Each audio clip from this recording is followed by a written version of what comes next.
Dear friends, मैं चंचल कुमार शर्मा आपके सामने इलेक्ट्रा डिजिटल यूट्यूब चैनल पर और कुछ ही दिनों के बाद इलेक्ट्रा डिजिटल लर्निंग ऐप।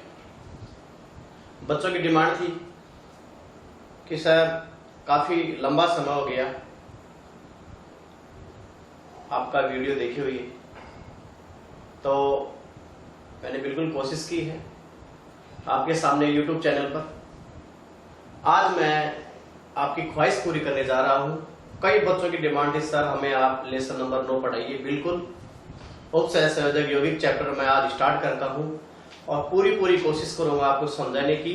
फिर भी अगर आपको कोई प्रॉब्लम्स होती हैं तो बिल्कुल आप कमेंट बॉक्स में लिखिए, आपका जो भी रिप्लाई है वो निश्चित दिया जाएगा। देखिए, क्लास 12 की हम चर्चा कर रहे हैं और 12th क्लास में एक चैप्टर चलता है जिसका नाम है उपसहसंयोजक यौगिक। हमारा लेसन 9 है।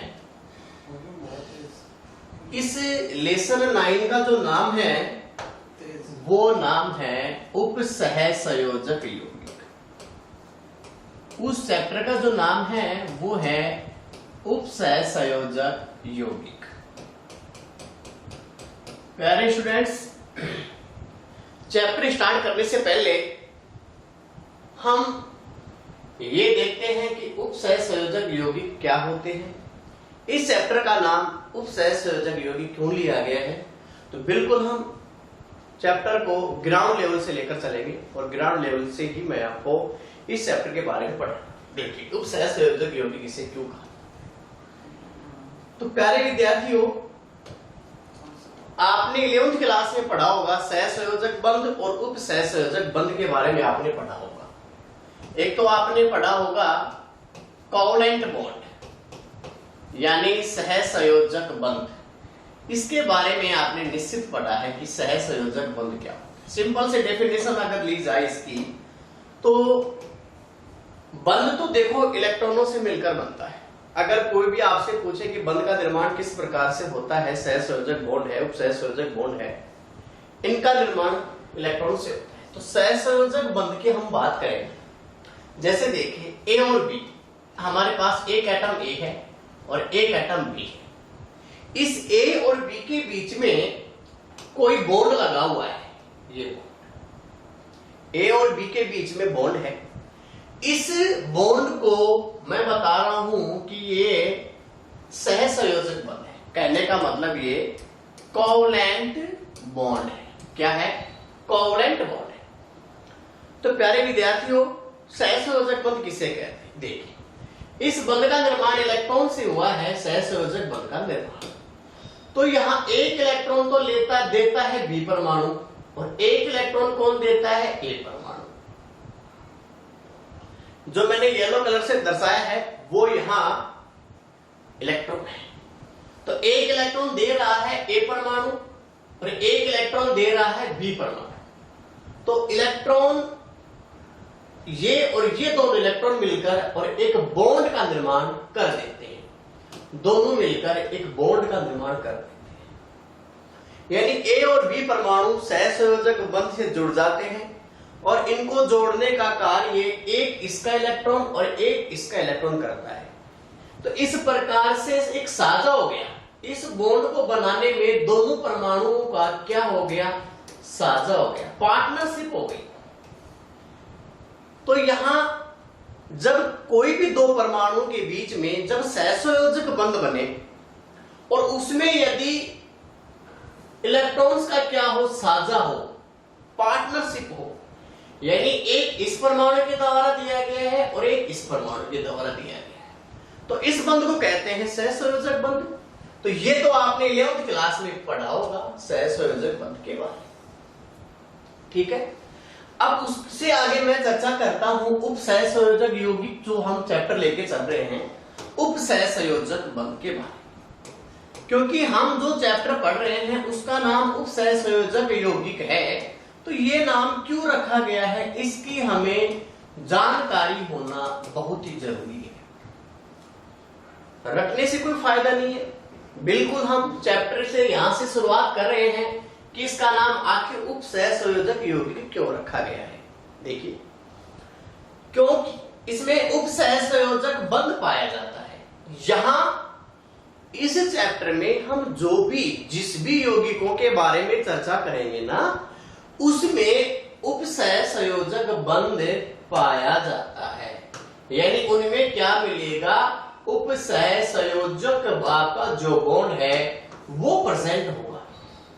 यानी उप सहसंयोजक यौगिक जो अपने ये जो यौगिक है, कोऑर्डिनेशन जो कंपाउंड है, इनमें इन यौगिकों में उप सहसंयोजक बॉन्ड के प्रेजेंट होने के कारण, उप सहसंयोजक बंध के प्रेजेंट होने के कारण इनको उप सहसंयोजक यौगिक भी कहा जाता है।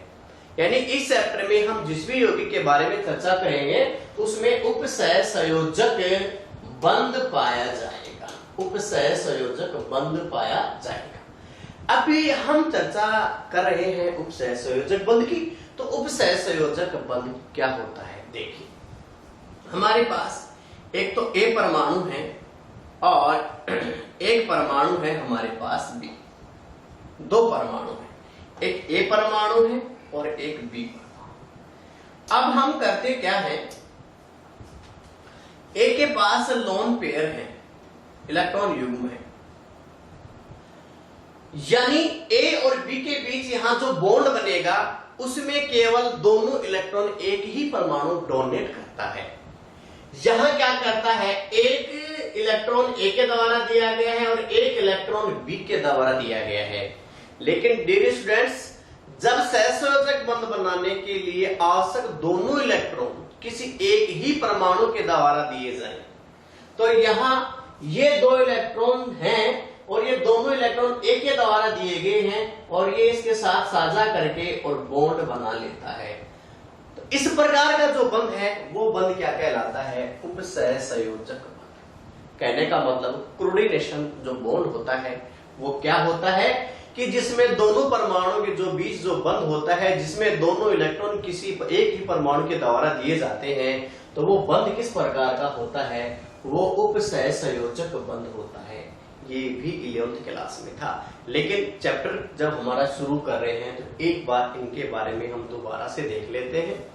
अब आगे देखिए, उप सहसंयोजक बंध को तीर के निशान के द्वारा दर्शाया जाता है।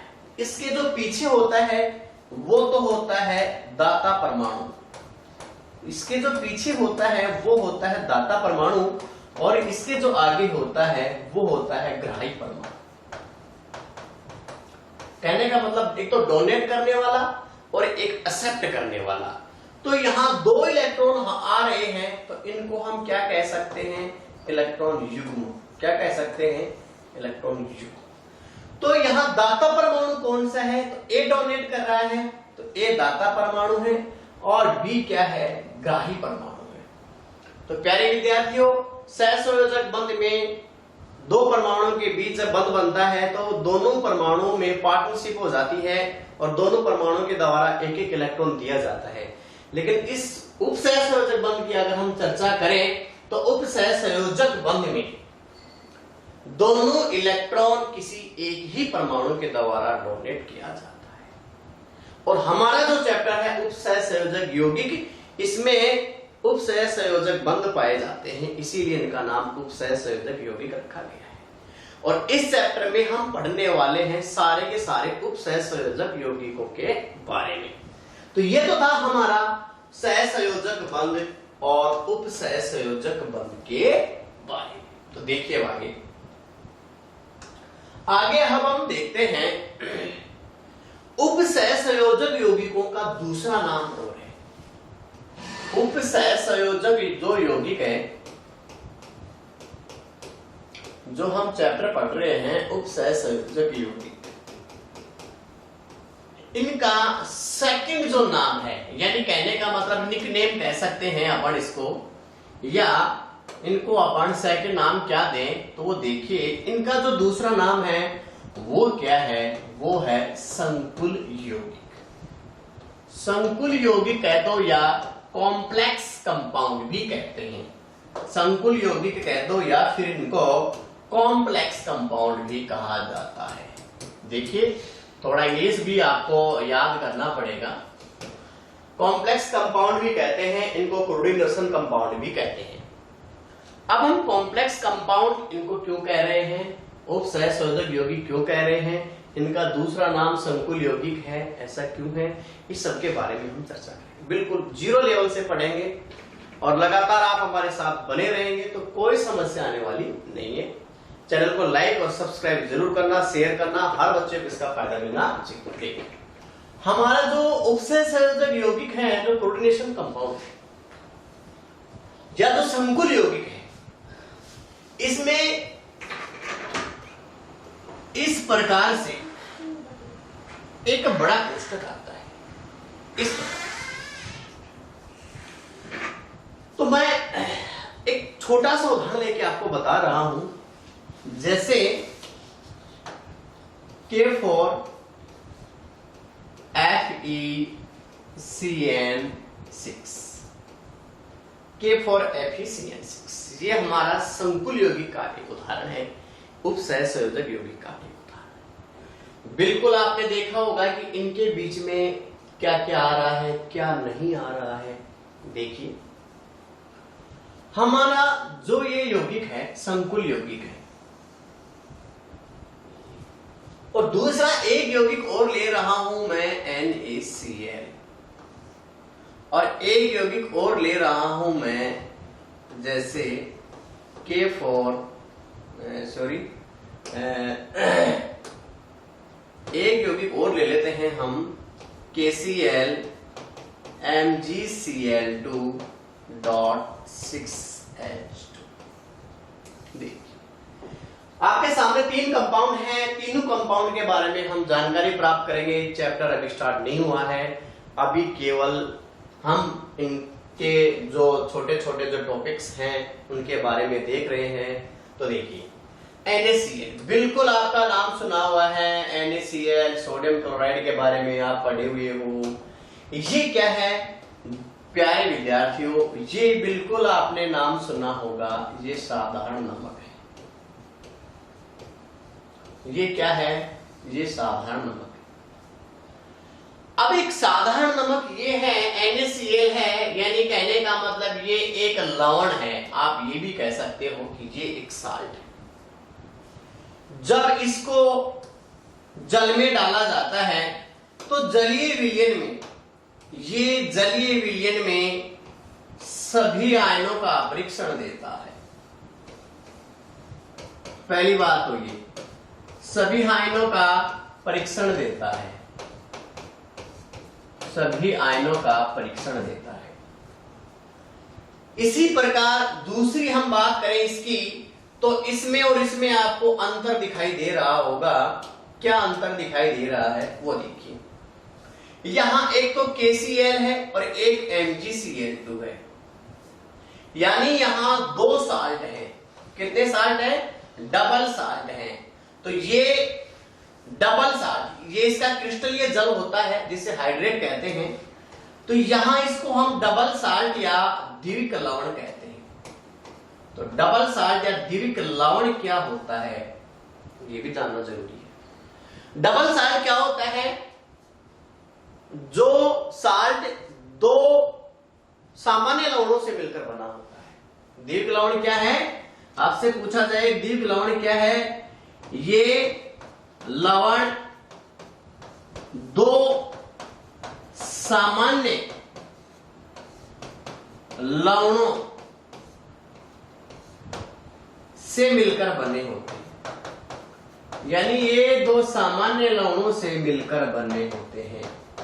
तो प्यारे विद्यार्थियों, ये बात समझ में आपके आई है। यहां ये एक सामान्य लवण है, यहां ये एक सामान्य लवण है, और इसकी बात करें तो ये इसमें दो सामान्य लवण है। तो ये बात समझ में आ गई। डबल साल्ट क्या होता है? जो दो सामान्य लवणों के सममोलर अनुपात से मिलकर बना होता है, उसे हम द्विक लवण कहते हैं। तो द्विक लवण किसे कहते हैं? देखिए, द्विक लवण या डबल साल्ट क्या होता है? डबल साल्ट या द्विक लवण क्या होता है? तो वे लवण जो दो सामान्य लवणों के सममोलर अनुपात से, यानी समान मोलर अनुपात है इनका, सममोलर अनुपात से मिलकर बने होते हैं, सममोलर अनुपात से मिलकर बने होते हैं। उन्हें प्यारे विद्यार्थियों क्या कहते हैं? उन्हें द्विविक लवण कहा जाता है।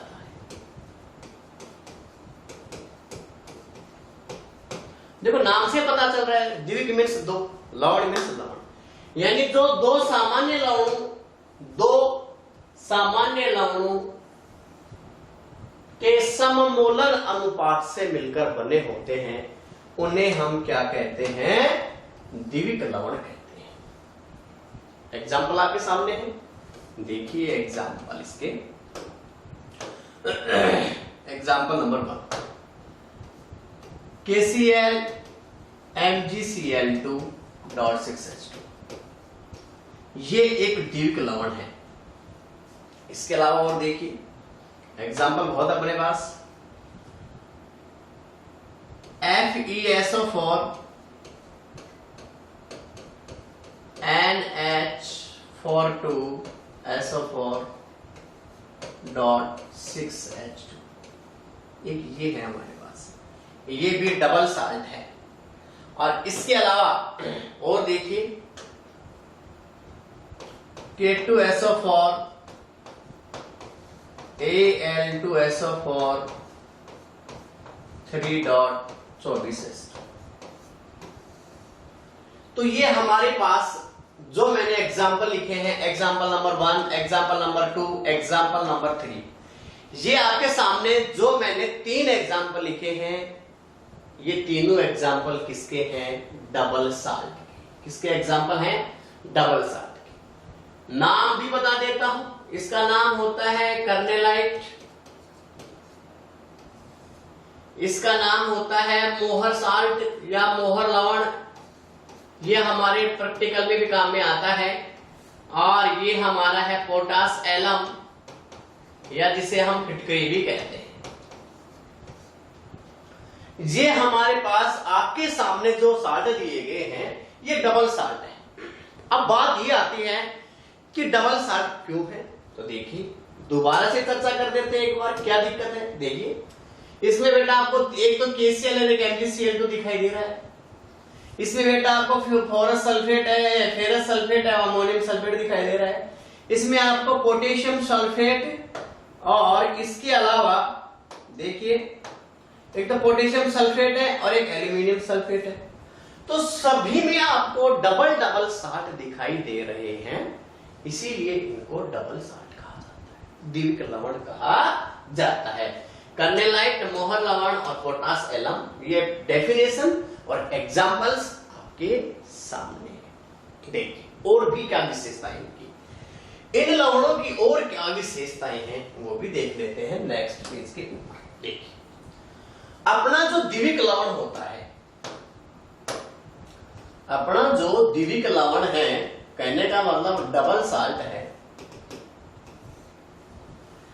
इसमें आप देखोगे तो आपको क्या दिखाई देगा? KCl MgCl2.6H2, जो मैं आपको बताने जा रहा हूं वो देखिए।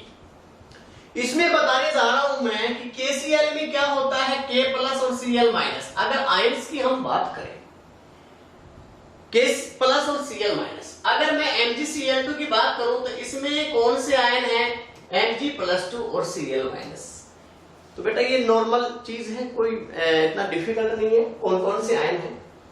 अब हम इसमें देखें, इसमें धनायन K प्लस था, इसमें धनायन Mg+2 है, यानी धनायन अलग अलग हो गए। धनायन क्या हो गए? अलग अलग। तो दो धनायन है, बात समझ में आई। लेकिन ऋणायन अगर देखें तो ऋणायन दोनों में क्या है? कॉमन है। ऋणायन दोनों में क्या है, कॉमन है।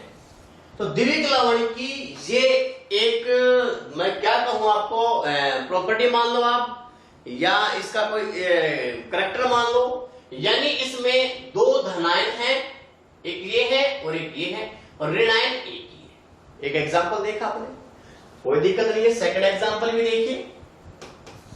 दूसरा एग्जांपल है अपना FeSO4 NH4 2SO4 dot 6H। समझेंगे, रटेंगे नहीं, समझेंगे।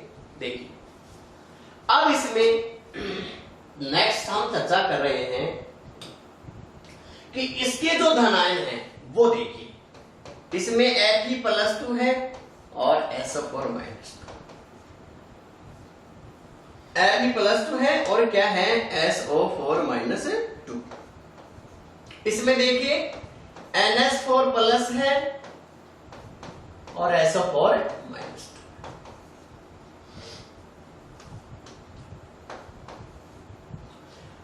तो इसमें भी यदि आप देखो तो सीधा नजर आ रहा है, एक धनायन ये है, एक धनायन ये है, लेकिन ऋणायन दोनों में क्या है बेटा, कॉमन। ऋणायन दोनों में क्या है, कॉमन। तो कहने का मतलब, ये जो एग्जाम्पल आपको मैंने पहले दिया था, मोहर लवण का, मोहर साल्ट का एग्जाम्पल दिया था, और मैंने वहां क्या बताया था कि ये एक डबल साल्ट है। डबल साल्ट के बारे में फिर हम थोड़ा आगे, हमने एक स्टेप और बढ़ाई है, और सेकंड स्टेप में हमने क्या देखा कि जो डबल साल्ट होता है, द्विविक लवण होता है, उसमें दो धनायन होते हैं बेटा। ये क्या होते हैं, डिफरेंट, अलग अलग होते हैं, लेकिन दोनों में ऋणायन क्या है बेटा, समान। दोनों में ऋणायन क्या है, समान। तो ये चीज भी आपके समझ में आई। द्विविक लवण की डेफिनेशन, दो सामान्य लवणों के सममोलर अनुपात से मिलकर बना लवण द्विविक लवण कहलाता है। इसके एग्जाम्पल्स हमने देखे हैं, और एग्जाम्पल में ही हमने ढूंढ निकाला है, क्या खोज लिया है बेटा, दो धनायन है, वो क्या है, दो धनायन है वो अलग अलग है, और दोनों में जो ऋणायन है वो क्या है, समान। ये हम देख चुके हैं, और भी इसके बारे में आगे देखेंगे। देखिए क्या, अब मैं आपसे क्वेश्चन करता हूं कि जो द्विविक लवण होता है, जो अपना द्विविक लवण है, इस डबल साल्ट की यदि हम बात करें, द्विविक लवण या डबल साल्ट की बात करें, ये द्विविक, तो इसमें एक बात और बताने जा रहा हूं, इसकी एक विशेषता और बताने जा रहा हूं आपको, कि जलीय विलयन में इनका कोई स्थायित्व नहीं होता। जलीय विलयन में इनका अस्तित्व नहीं होता है, अस्तित्व नहीं होता है। जलीय विलयन में इनका अस्तित्व नहीं होता है। क्यों नहीं होता है वो भी देखिए। जलीय विलयन में इनका अस्तित्व इसलिए नहीं होता है, यदि आप KCl MgCl2.6H2, यानी ये हमारा कर्नेलाइट जो डबल साल्ट है, इसको यदि आप जल में डाल दोगे, किस में डाल दोगे, जल में। जब इसको जल में डाल दिया जाएगा ना, तो ये फिर किस में टूट जाएगा बेटा, K+, यानी Mg+2 धनायन और Cl- आयन। इसका मतलब है जलीय विलयन में इनका अस्तित्व नहीं होता है। तो फिर अस्तित्व कब होता है, इसकी भी चर्चा करते हैं। केवल ठोस अवस्था में। कब होता है, केवल ठोस अवस्था में। में ही इनका अस्तित्व होता है।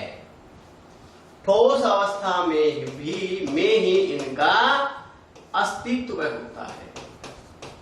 जलीय विलयन में इनका कोई भी अस्तित्व नहीं होता है।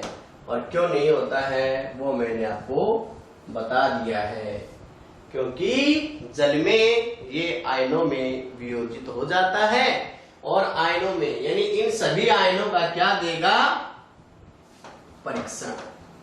सभी आयनों का परीक्षण देता है, टेस्ट देगा। जितने भी आयन हैं उन सभी आयनों का परीक्षण देता है, यानी ये बताएगा कि मेरे अंदर कौन कौन से आयन हैं। यदि इनसे पूछा जाएगा मेरा मतलब है कि जब लेबोरेटरी में ले जाकर जब इसका हम यदि एनालिसिस करें, क्वालिटी एनालिसिस करें, गुणात्मक विश्लेषण किया जाए, आयनों का परीक्षण किया जाए, तो इसमें जितने भी आयन हैं वो सभी आयनों का परीक्षण देगा।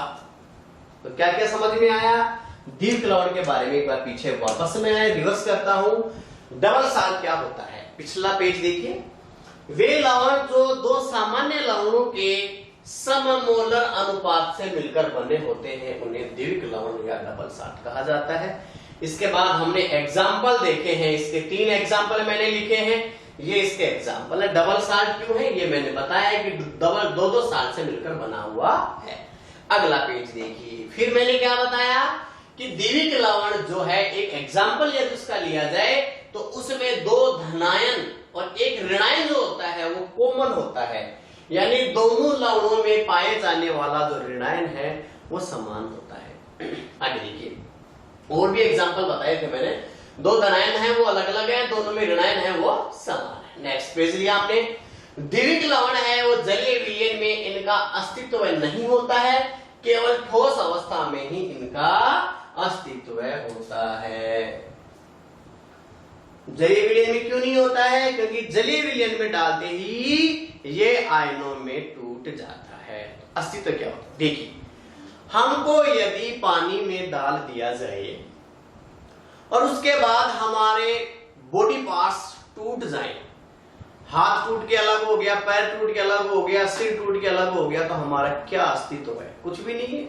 हमारा अस्तित्व तभी है जब हमारे ऑर्गेनाइज्ड बॉडी है, कहने का मतलब शरीर के जितने भी बॉडी पार्ट्स हैं वो सब जुड़े हुए हैं, तो ही हमारा अस्तित्व है। यदि इनका टुकड़ा कर दिया जाए पूरे शरीर का तो कोई भी अस्तित्व नहीं होगा। ठीक उसी प्रकार से जब इसको जल में डाल दिया जाता है तो इसके बॉडी पार्ट्स टूट जाते हैं, कहने का मतलब इसका कोई भी अस्तित्व नहीं रहता है, ये अपने अस्तित्व को खो देता है। तो अभी हम दीर्घ लवण के बारे में क्या क्या पढ़ चुके हैं, एक बार से फिर मैं आपको रिवाइज करवा देता हूं, कोई दिक्कत नहीं है, समय अपना ही है। देखिए क्या पढ़ा, इसकी जो विशेषताएं हैं शॉर्ट में बताऊंगा। 2 सामान्य लवणों से मिलकर बने होते हैं, बात समझ में आई। दूसरी बात और क्या बताया, जलीय विलयन में इनका अस्तित्व नहीं रहता है। जलीय विलयन में अस्तित्व नहीं रहता है, जलीय विलयन में इनका कोई भी अस्तित्व नहीं रहता है। तीसरा है, जलीय विलयन में जब इनका अस्तित्व नहीं रहता है तो क्या हो जाता है, ये जल में डालने पर सभी आयनों का क्या देते हैं, परीक्षण देते हैं, सभी आयनों का परीक्षण देते हैं। तो कहने का मतलब ये है, ये हमारा जो दीर्घ साल्ट डबल साल्ट है उसकी कुछ फीचर्स हैं जिनके बारे में हम पढ़ चुके हैं। ठीक है, जलीय विलयन में अस्तित्व इनका नहीं होता है, केवल ठोस अवस्था में ही इनका अस्तित्व होता है। एग्जांपल्स आपने रीड आउट कर लिए हैं। अब देखिए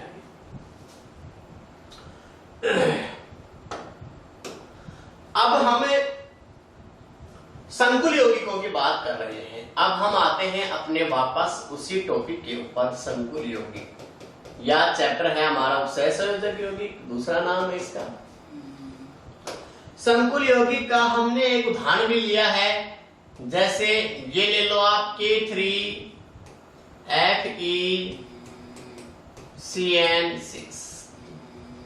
ये एग्जाम्पल हमने लिया है K3FeCN6 का। ये एक कॉम्प्लेक्स कंपाउंड है। तो K3FeCN6 ये एक संकुल यौगिक है। अगर इस संकुल यौगिक की यदि हम चर्चा करें तो देखिए द्विविक लवण से किस प्रकार से भिन्न है। जलीय विलयन में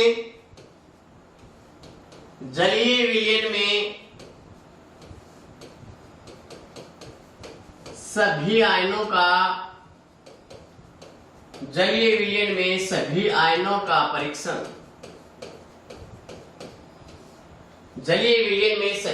का परीक्षण नहीं देते हैं। पहली बात, जलीय विलयन में सभी आयनों का परीक्षण नहीं देते हैं, तो फिर क्या हो गया कि इनका जलीय विलयन के साथ साथ, यानी ठोस अवस्था के साथ साथ इनका जलीय विलयन में भी अस्तित्व पाया जाता है। जलीय विलयन में सभी आयनों का परीक्षण नहीं देते हैं। यदि इसको जल में डाला जाए तो किस किस का परीक्षण देगा? इसको आयनों में वियोजित कर देंगे तो K+, और इसका ये जो बॉक्स है, ये जो कोष्टक है, ये वियोजित नहीं होगा। ये बिल्कुल आपको बताया जाएगा कि ये इन आयनों का परीक्षण आ रहा है, तो हम कैसे देखें? तो इसमें एक तो ये इस धनायन का परीक्षण दे रहा है, और इसके बाद ये जो कॉम्प्लेक्स है इसमें ये समन्वय मंडल या कॉम्प्लेक्स वियोजित नहीं होता है। ये ब्रैकेट में जो भी बड़े कोष्टक में होता है, जल में डालने पर ये वियोजित नहीं होगा। ये पूरा का पूरा यहां एक आयन के रूप में आ गया है। तो जलीय विलयन में सभी आयनों का परीक्षण नहीं देता है, कहने का मतलब Fe का परीक्षण नहीं देगा कि Fe किस प्रकार का आयन है, Fe+2 है या +3 है, यानी इसमें एक Fe+2+3 का परीक्षण नहीं देता है। यहाँ Fe+3 के रूप में है। आगे हम देखेंगे जो जो चैप्टर बढ़ेगा उसमें पता चलेगा कि Fe के ऊपर +3 चार्ज क्यों है। सोचने वाली बात है, लेकिन आगे आएगा उसमें आपको बताएंगे। यहाँ Cn है, इसके ऊपर -R है, तो ये इनका परीक्षण नहीं देता है, इनका परीक्षण नहीं देता है, इनका परीक्षण नहीं देता है। तो ये इनकी एक मुख्य विशेषता है।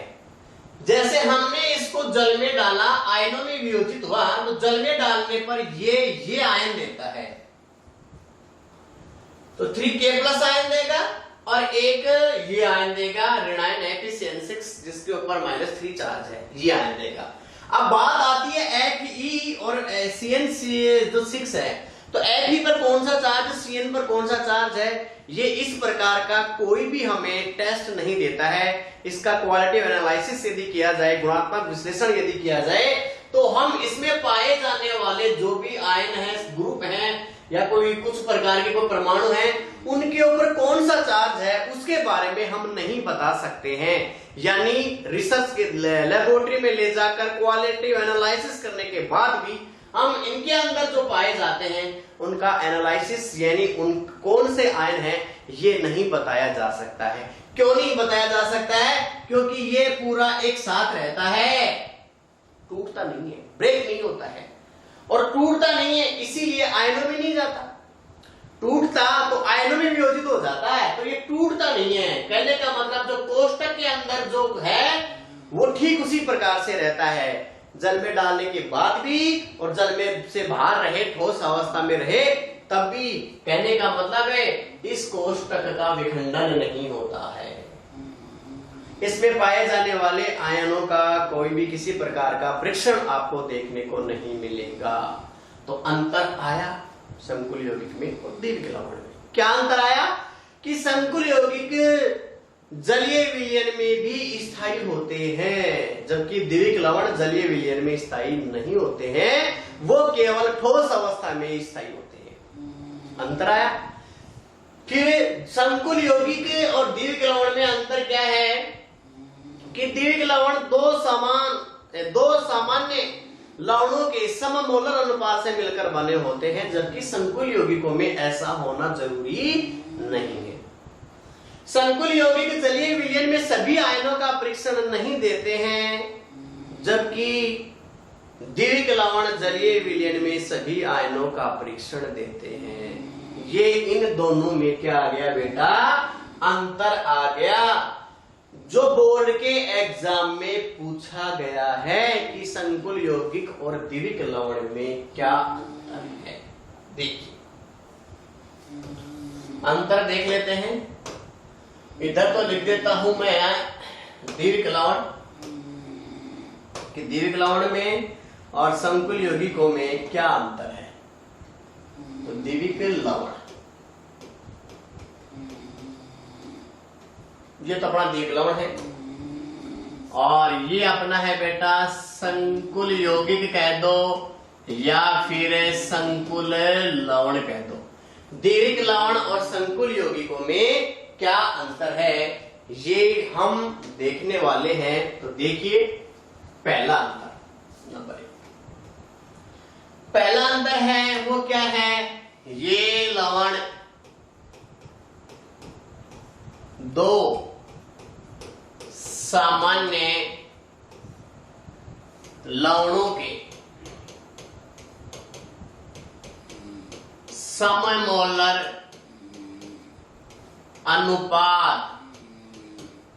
सममोलर अनुपात क्या होता है, यानी समान मोल का अनुपात है। सममोलर अनुपात से मिलकर बने होते हैं।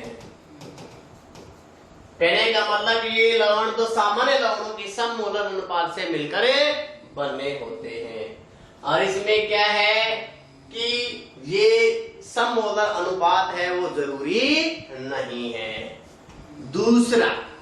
दूसरा क्या है, ये जलीय विलयन में सभी आयनों